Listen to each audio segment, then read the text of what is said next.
Hi everybody, my name is Travis Comstock with Remax Oceanside in beautiful Playa Jaco, Costa Rica. Thank you for joining me today. I think we have a special episode, a special guest. I've been trying to get with Zach here for a few weeks now. Missed a domestic flight, long story. Finally drove here to San Jose over the Tarcoles Bridge, which isn't too bad, so made it here in about an hour and a half, and here we are in the capital city, sitting at the Hyatt in Esquizú. So great to have you here. Thanks for meeting me. Guys, this is Zach Kay. He's the CEO and founder of Second Street Mortgage, which provides mortgages to U.S. citizens looking for property, looking for investment in Costa Rica. So Zach, thanks for joining us. Appreciate your time. Awesome. Travis, thank you so much for having me. Excited that we could finally get it done. Absolutely. And I'll be honest with you, when I first heard about Second Street Mortgage, I wanted to find the aha. I wanted to go home, look you guys up and be like, this is not right. It's too good to be true. Meaning a lot of times I hear companies call me up, we have backing, we have financing for your guys' clients, and then a year later, they're out of capital. They're still servicing the loan, but there's no more capital to be given. So I know you guys run a little bit differently. Before we get into what you guys do and how you're unique and different from the other lenders, I think it'd be great to kind of take a look at the history of financing Costa Rica. And I guess when I say history, I mean pre-07-08 mortgage collapse to COVID, and then where we stand now, if you could enlighten us. Yeah, for sure. So Costa Rica has a really interesting history with mortgage lending for foreigners. So like you said, if you rewind, pre-2000, 2008, 2007, you actually had a lot of different, really banks who were offering mortgage loans here in Costa Rica. You had a number of different American and Canadian financial institutions who had operations here in Costa Rica. I want to say Bank of America actually had business here in Costa Rica. Citi had a more robust, and I think still had their consumer business here in Costa Rica pre-2008. Scotiabank was still here. You had a number of different institutions that were here in Costa Rica, and they actually were offering mortgage loans to foreigners. Okay. But two really important things happened during and after the financial crash that really caused that market to evaporate completely. Post financial crisis, North American banks really did two things. They got out of international markets. So for the past 20 years, you've seen, big Western banks exiting international markets. Barclays, Citi, Bank of America, they've all been exiting international markets. And then the second thing is banks, not only did they get out of international markets, they also got out of the mortgage market. Okay. So even if you look at mortgage lending in the United States, it changed dramatically post 2008. If you look pre-2008, 80% of all mortgage loans were originated by banks in the United States. Okay.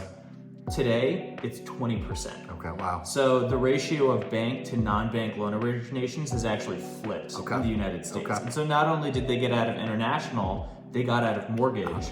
And so, offering mortgage loans in foreign markets was simply just seen as non-core to the business, not a line that they wanted to be in anymore. Okay, perfect. Now, I think it's important to understand, for my clients who maybe don't have $400, $500, $6,000, $100 laying around, the history of the mortgage, the kind of the crisis and where we stand now. Like I said, I tried to kind of do a lot of homework on you guys to figure out where the aha was, because I want to be educated to explain to my clients that, hey, there is a way now for you to realize your dream in international investment. So that brings us to current day. What do you guys do? Why are you different? How are you backed financially so well? And a little bit about yourself, Zach, where you came from and how you've, founded the company. Yeah, absolutely. So what we do is really simple. We do US style mortgage lending here in Costa Rica. And that means exactly what you think it means. It means 30 years, 100% fixed rates for the full life of your loan, no prepayment penalties, and no bullshit. It's pardon my French for you two, but it's really a simple thing. If you go get a standard mortgage loan back in the States, that's what our loan looks like. Okay. And there's a really great question that you asked, which is how are we actually able to do that? What is the aha?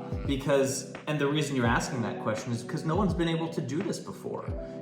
Post 2008, when banks left the market entirely, there hasn't been a company that's been able to come here and sustainably offer this kind of a product. Before we started filming, you mentioned that you'd seen companies before come to Costa Rica, say, hey Travis, we have financing for your clients. They do a handful of loans, but what happens? They run out of capital. Exactly. And typically, when they run out of capital, a lot of them won't tell you. Yeah. And then you end up with clients who think that they're getting a loan from a company, comes time to go to closing, and there's no cash. Oops. Oops, exactly. And that's something that we've seen happen in Costa Rica time and time again. Correct, okay. And so before starting Second Street, I was an investor on Wall Street. Okay. So I spent a number of years at a firm called Elliott Management, which is one of the largest and oldest hedge funds in the world. And I had been an investor in both equity and credit markets. Okay. And so credit and structured credit was something that I understood really well. And I realized that, starting this business in Costa Rica was a capital markets problem, not a demand problem. The big question is, how do you actually get all the capital that you need to launch this business in Costa Rica? And that was something that I was rightly or wrongly confident that I'd be able to figure out. It was not easy to do. It took me, after I left my job, it took me 15, 16 months to really figure this out. But fortunately, I was in a good position to be able to do that. And we actually were able to bring on a publicly listed mortgage lender in the US to back Second Street. Wow, okay. And so, they backed us both from an equity financing perspective, and they back our loan portfolio. Wow. So, Second Street is a newer company to Costa Rica, but we are backed by a much larger and a much older company that, trades on the stock exchange, the NASDAQ stock exchange in the States. Do you guys service your own loans then? Or? We do service the loans. Great. Yeah, we do service the loans. And so, having that backing is what allowed us to come to Costa Rica and to sustainably offer a true 30-year fixed rate product at a great interest rate. Another catch can always be, what kind of rates do you charge? Exactly. No, that's kind of what I was thinking. Okay, Yeah. that's 30, which is phenomenal. What are the rates? And I'm sure we'll get to that because that's probably the number one question. But no, before we kind of dive into that a little bit, I think a lot of the clients I have are looking for some sort of financing, whether that would be dive into the 401k, which there's severe tax penalties for that, whether it be do a home equity line of credit on their house in the States, which may be tied to higher interest rates, maybe it's not as much equity as they thought they had a year ago. So one of the things we try to do, and it's becoming a little bit more popular for the sellers in Costa Rica who want to get rid of their property, would be seller financing. However, the terms aren't great. Typically, sellers aren't in the business to finance or hold note. It's typically what happens. It's a 3, 5, 7-year balloon payment. Interest rate could be anywhere from 6 to 10%. No prepayment penalty, but it's really just kind of a way to launch you into that product. So that hasn't been too helpful. And I hear a lot of people, my colleagues, my agents, clients say, I tried to get financing from a bank in Costa Rica. And people say it's hard. Oh, it's so hard. It takes forever. No, it's impossible. If you try to do it, I guarantee you will pack your bags and get out of here faster than you could ever imagine, and maybe go buy something in the States. So, and I mean that with all honesty. It's hard. The banking here is tough. There's language barriers. There's time barriers. It's very, very hard. So, in order to get financing to be local, it's a process of about 7 years to become a permanent resident. So, I'm glad we're kind of talking about this today. And I'll tell you, Travis, even if you are a resident or you are a local, it's still not easy to get a loan from the bank. Yeah. Something that I was not expecting that was surprising to me after we launched Second Street in Costa Rica is a lot of Ticos started asking us for loans. And I would ask them, well, why do you want a loan from Second Street? You can go to the bank. I started this for people who didn't have the option to go to the bank. And they said, well, Zach, we don't like the bank. The bank is really hard to work with and really hard to get a loan from, and we like your terms better. And you sit in line for 4 hours, and then you have to maybe come back after lunch because the guy that's responsible for greeting you is gone. So where I'm at, it's primarily a secondary vacation, a lot of Airbnbs, a lot of people buying property now, mainly land to kind of sit on at today's price and maybe relocate down here full time. What type of lending do you do? Meaning, could this be a house in the mountains? Could it be a beach house? Could it be a commercial property? Could it even be for a pre-sale opportunity? Meaning in Jaco right now, there's tons of developers coming, beachfront property, unique products. And a lot of people like that because it's 25% here, you wait a year, 25%, 25%. So their money is not being all tied up at once. However, there's not interest occurring on that money. But again, it's a good way to get people in a product, allowing them time to maybe sell an asset, sell a stock, whatever. So with all that being said, how do you guys do a pre-sale? Yeah, so for pre-sales specifically, we work with a lot of developers who do pre-sales, and we finance clients who want to buy in those buildings. Now, what Second Street offers is a residential mortgage loan. It's not a construction loan. Okay. So we can't disperse funds for your loan before your unit is completed and ready to be delivered to you at closing. Okay. But here's how we typically work with developers. Like you said, when you sign a PSA for a pre-sale, you're going to have some amount of deposit that you have to put down. Usually about 25%. Yeah, I've seen anything from like 15 to 25%. And then there will be some number of milestone payments that you need to make before you get to closing. And then usually there's some amount that you still owe the developer before you get to closing that you pay them before they sign the property over to you and give you the keys. So if you want to buy a pre-sale with a loan from Second Street, we'll actually do a pre-approval on you as the borrower before you even sign the purchase contract. Okay, wow. That way you have a really strong understanding of what your eligibility is with Second Street and how much you should be able to borrow. Okay. So, you come do the pre-approval with us. We say, congrats, Travis, you're able to borrow, just enough to buy this condo in, let's say, Solea in Jaco that you're looking to buy. Then you'll go ahead, you'll sign the purchase contract, you'll put down whatever deposit that they're asking for, and you will be responsible for making the milestone payments. Gotcha. And then once the unit is completed and you're going to closing, at closing, Second Street will disperse funds for the loan to the developer to pay off anything remaining that you still owe to them. And then anything additional, we can actually put back in your pocket as cash out to you. Okay. So which can help with furniture. I mean, tons of things. Just put cash back in your pocket for whatever you need. Awesome. Maybe you took a loan from your 401k, you can use this to pay that back. Maybe you took a loan from friends or family, you can use this to pay that back. Or maybe you just took money out of your brokerage account, but you'd rather have that money invested. You put it back. So to use like a numerical example, let's say you had to put down a 25% deposit and a 25% milestone payment, and you owe the other 50% to the developer at the end. We would come in at the end, pay the remaining 50 that you owe to the developer, and then let's say you were going to get up to a 75% loan to value product with us, we would give you 25% of the purchase price back in cash. Obviously less all of your closing costs. Exactly. And so you would end up with, real cash back in your pocket. Wow. And with Solea, just to talk about that one specifically, we're working really closely with that developer. Okay, good. And for clients who want to finance their purchase of a Solea unit, they're taking only essentially 30% between your deposit and milestones. And then the other 70 is due at closing, which we can fund the entirety of. And for those of you listening, you may have heard of Solea. I've been kind of pushing that one. There's a few other pre-sale opportunities. Solea is one of the newest additions to Jaco Beach. It's going to be 2 towers. Truly every unit will be ocean facing. Prices starting in the low 3s. I'm doing a commercial here. But no, it's a great product. I probably have about 10 reservations on it. They're about 65% sold out. They got their shit together. They're organized. That's going to be a great building. No, they're a really well-known Costa Rican developer. It's a strong project. And you had mentioned closing costs, which is a big question that I get a lot of times. So if it's a cash purchase, typically I'm telling people to expect 4 to 4.5% closing cost on whatever the value of that home they're buying is. Is there a way to save, or are you guys more expensive with origination fees, or how does it look with regards to, okay, this is going to be my cost on top of what I'm, borrowing? Yeah, no, that's a great question. And I think one of the really fantastic things about getting a loan at Second Street versus, going to some kind of private lender, I mean, besides the term, the rate, what have you, there's a lot of things that are better. But the closing costs look great too. So you said you tell your clients to expect 4 to 4.5% on a cash deal. And most of that is your attorney, your transfer fees, your recording fees. I mean, so we tell our clients to expect between 4 to 5% on a loan with Second Street.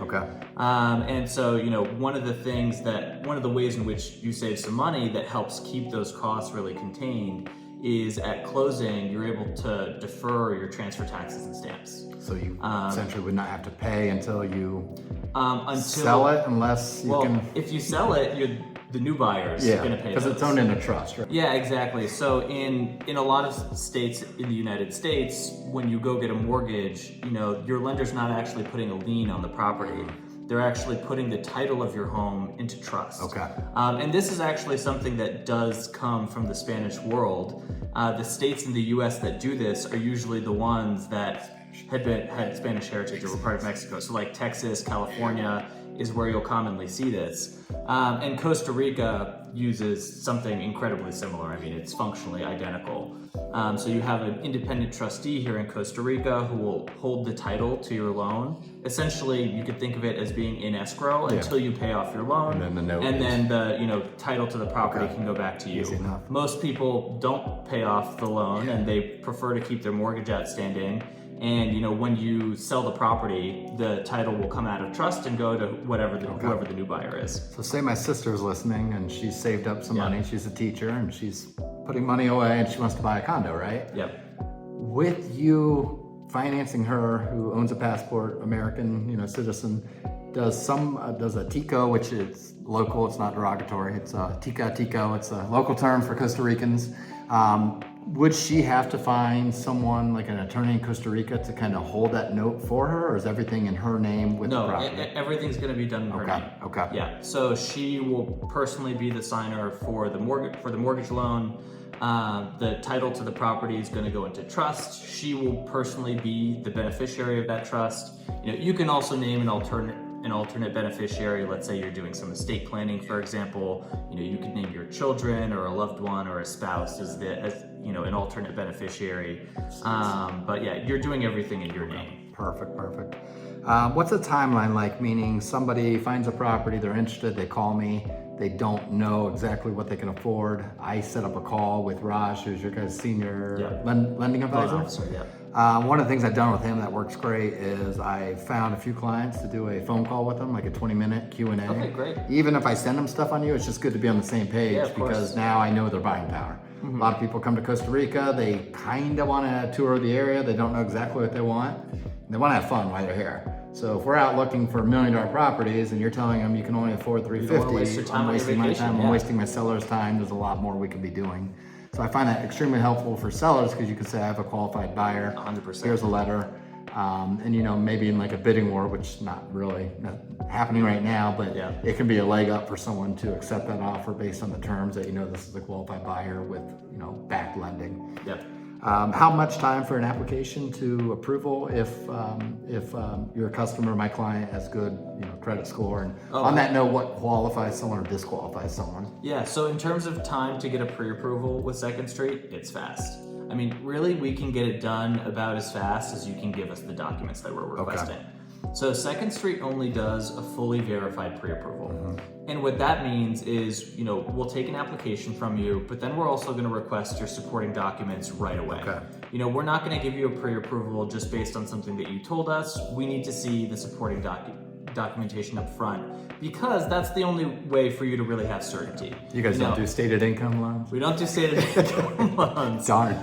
That's what got us in trouble. Yeah, exactly. Because even in the States right now, you could go get pre-approved with a mortgage lender or maybe an online one. And it's just on paper. At the end of the day, you're still going to have to send all of your documents into underwriting. And if what you put on that application doesn't line up with what's showing in your tax returns or your bank statements, then you're going to have a problem and you're not actually going to qualify for what you were hoping for. And so we like to take all the guesswork out of the process. And so after you submit an application, we'll ask for your documents. It's all the standard stuff that you would be giving to a U.S. mortgage lender. It's 2 years tax returns, a couple month bank statements, and a few additional things depending on your profile.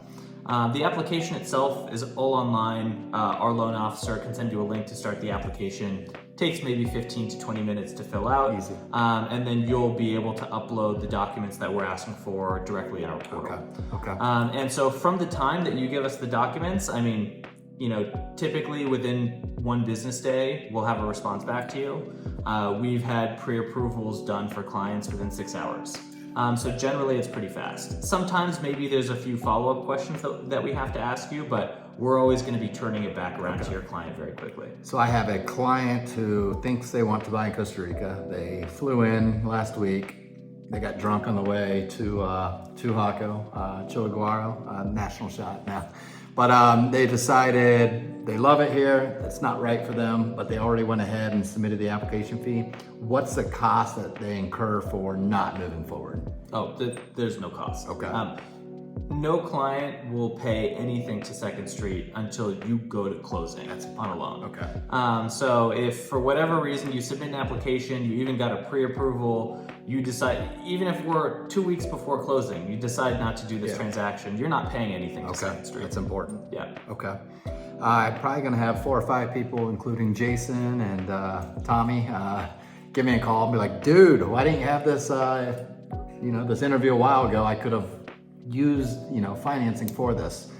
First of all, you guys are new. I just found out about you. So, this is all new to me, which is why I'm relaying it to you guys.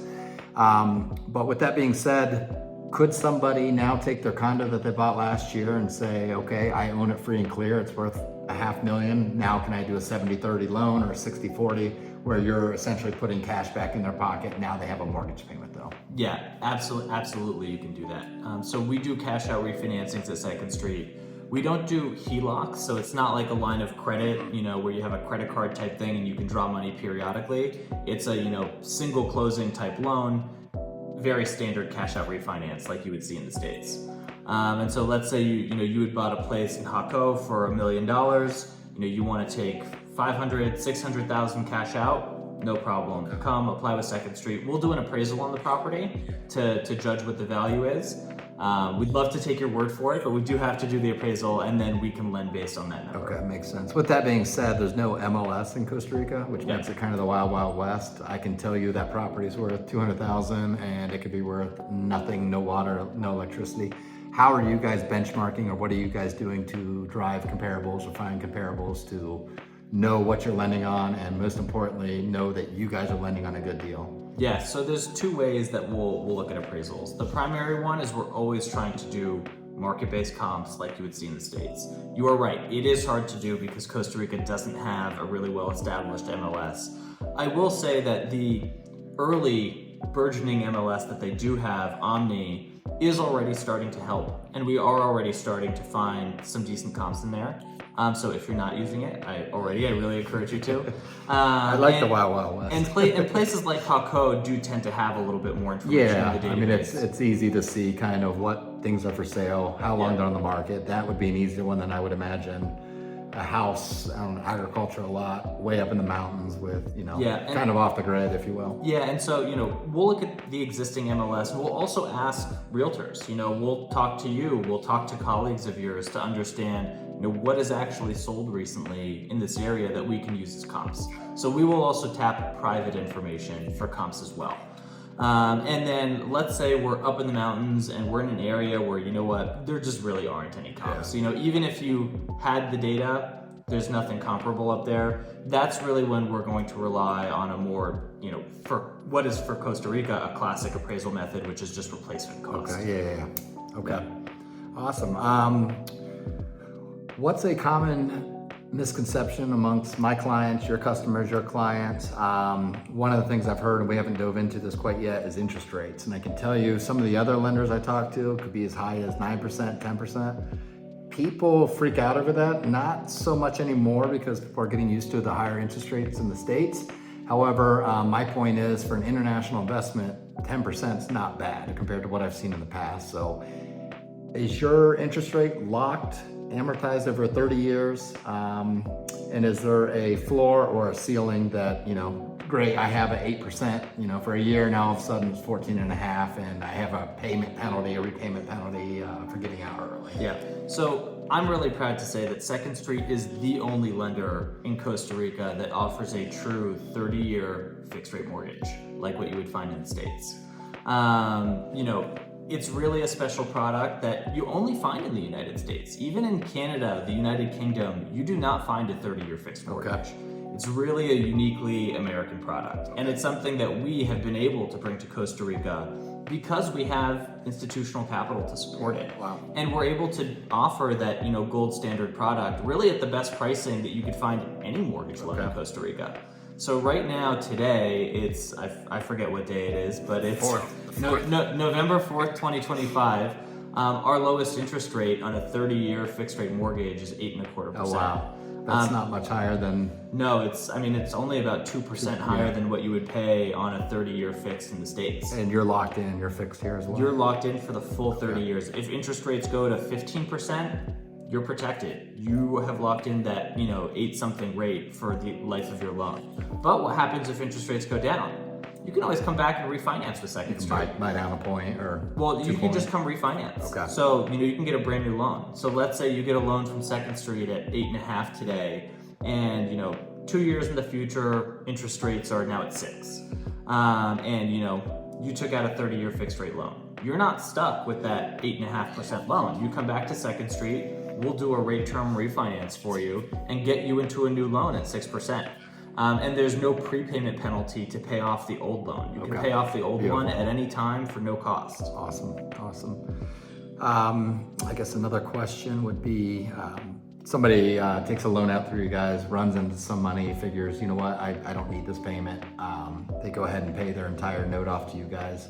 What would be the penalty for them, or what can they expect in terms of paying a pre-penalty payment? Absolutely nothing. Wow. There just is See what I mean? What do you? Yeah, there just is no prepayment penalty. Okay. If you go into a gas station a month after you take your loan out with Second Street and you win the lottery and you decide, you know what, I'm going to make my life simple, you can pay your loan off with Second Street for no additional cost. Awesome. Yeah.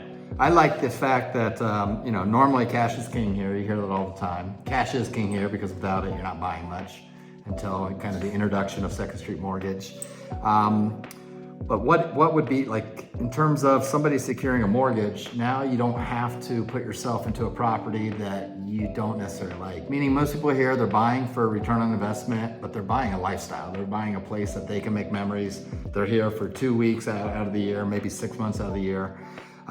So have you seen people being able not to be over leveraged, but being able to afford more because now their $165,000 that was going to be a cash for a purchase is now a down payment? Oh, 100%. And I think that's a really common reason why people come to us. And, we'll never let you be over leveraged.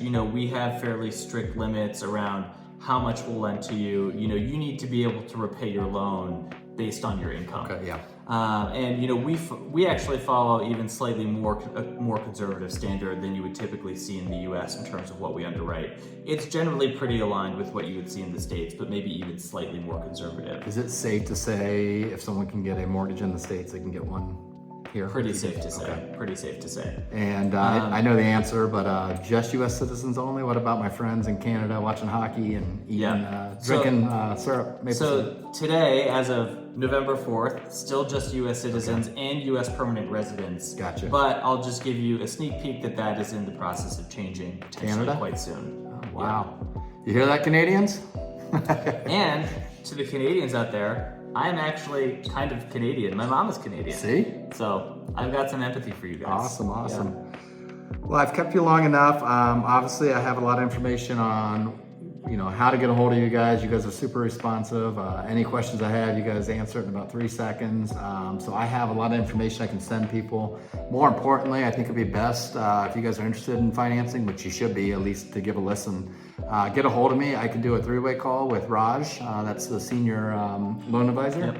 Yep. That way I'm on the same page with you. I know the timeline. We just had one recently. The guy needs to do his tax returns first because he doesn't have the income yet reported. But January 2nd, we're moving on it, and he should be approved for a loan by probably mid-January. And I think, I think we're going to have house hunters come to Costa Rica to do an episode, because this is a guy that is smart enough where he's like, okay, I can get lending. That means I can buy something, rent it, use that money to pay the mortgage. Yeah, absolutely. And then when he retires, which he wants to do, he already has a place here. It's already paid down. Now he can move in there, or he's got a leg up. He can sell it, and buy something that I guess fits his personality a little bit better, or style, once he retires. Yeah, and before we finish too, I think, a couple things I think will be helpful for your audience to understand is when people get a loan in the States, one of the things they're thinking about a lot of the times is tax benefits, right? All of the same tax benefits that you get with a mortgage in the States are applicable to your mortgage with Second Street here in Costa Rica. And I'll say, I'm not a tax advisor. Your client should always speak with their own tax professional. Disclaimer. But that said, we've talked about this extensively with our own tax advisors, and they have told us that the mortgage interest deduction for primary and second homes absolutely applies to a Second Street loan on a home in Costa Rica. Wow. And if you're renting out the property, of course you can use the interest on your loan to write off against income related to the property. And by the way, for clients of yours who might look at using a HELOC in the States, for example, forget if they don't have enough equity in their home to buy the house that they want. Let's even say that they do. You may not always get the tax benefits related to that mortgage if you're using the funds to then go buy a property in Costa Rica. There are ways to do it if you're using the home in Costa Rica for business, but even then you have to follow a pretty complicated set of rules and regulations from the IRS, and if you mess it up at the beginning, you're cooked. It's hard. You got to do monthly accounting services here. It's a lot different. You really would need to get a tax advisor to make sure you set up your transaction the right way if you're going to try to use a HELOC to buy in Costa Rica, because otherwise you risk losing the tax benefits. 100%. And if you think about borrowing on a HELOC at 7% versus taking a loan from Second Street at 8.5%, if you're getting the tax benefit on the Second Street loan, but you mess it up with the HELOC, well, by far the Second Street loan was cheaper in terms of actual dollars. Okay. And if you're buying a primary or second home in Costa Rica, if you're taking a HELOC out, my understanding is that you can't actually write off that interest for the mortgage interest tax deduction on the HELOC. But you would be able to, assuming you qualify, of course, on the loan with Second Street. Big, okay. Yeah. With that in mind, a lot of people, or some people, don't know how they want to acquire the property, meaning some people want residency here, so they're going to buy it in their passport. That could change tomorrow. They're going to buy it in their passport, correct? Or some people may want to set up a foreign corporation here, an LLC, to operate the income, operate the rental property. Can you guys lend no matter how they're buying it, if they choose to put it in their passport, personal name, or so when your client buys the property with a loan from Second Street, they're actually going to do neither. Okay. Because the property is going to trust. Okay. It actually absolves you from the need to set up a corporation and the costs related to that. If you're renting out the property, you may still want to set up a corporation anyways to handle the rentals, but that's up to you. You could also do it in your own name. But yeah, you won't be putting the property in your name or a corporation's name. It's just going to go directly into the trust. Perfect. Yeah. What's one thing I'm missing? I know there's something where people will be like, you idiot, you didn't ask this, or you've done several interviews, several talks. What's Well, I think you asked earlier, what's a misconception that people have? I think the biggest misconception now is just that you can't get a mortgage loan in Costa Rica, because that has been the conventional wisdom for the past 20 years. And that wisdom has been correct until now. The past year since we launched, things are really different in the market now, and Second Street's already been closing a lot of transactions, and we're actually seeing people make things happen for themselves with a loan from Second Street. And for some people, they wanted the loan because it's the only way that buying a property here was going to make sense. For others, it helps them get into a home that they like more than what they could have bought in cash. Maybe you didn't have the extra $400,000 sitting around, or maybe you do, but you need it for something else, or you just don't want to tie up that much liquidity in Costa Rica. You would rather have $150,000 in a down payment and the other $400,000 as a loan you can pay over time. Correct. And then you also have, for your larger investors who are buying $1 million plus properties, why are you going to go sell $1 million in stock in your brokerage account and pay 25 to 40% capital gains tax between federal and state, depending on where you live, so that you can go buy a home in Costa Rica? You're going to throw hundreds of thousands of dollars away chasing this purchase, or just take out what you need for the down payment, use our money for the rest, and then get tax benefits on the interest payments. So we've seen people all across the spectrum finding reasons why getting a mortgage loan with Second Street really makes sense for them. Perfect. I can't think if there's anything else. I know I appreciate your time. I really think you're going to be a game changer. I don't think I'm the only one saying that, but if you're thinking about an international investment in Costa Rica, honestly, this is a game changer. You now have the ability to get secure financing the same way you would in the States with an American company that operates on US guidelines, I'm imagining, pretty strict. So it certainly opens up the door for so many opportunities. Like I said, I really love when people get a hold of me and we can do a three-way call. If you don't like me, don't like my face, whatever, if you already shut this off, you can easily get a hold of these guys. I'm gonna put my contact information, your guys' contact information at the bottom of the link here on YouTube. That way they can click directly to you guys. I think that's it, really. It's a pleasure, Travis. Yeah, thank you. And you guys out there, honestly, it really helps to build the YouTube channel. If you could, subscribe, and forward it on to someone else, honestly. Like and subscribe. Please do. Forward it on to someone else, because I know there's a lot of people talking about international investment. I've had tons of conversations with millennials who are having a hard time buying in the States. They feel priced out, so they're actually coming to Costa Rica, buying property here, getting equity, getting payment, and then they're using that money to live in the States. It's sad world. That guy was out of New York City, so. Well, yeah, and if you know, a lot of New Yorkers, I'm a New Yorker, buy a second home before they ever buy a first one. Yeah, crazy. Yep. Thank you, sir. Look forward to doing Thank you very business much. with you. Yes, thank you. See you guys.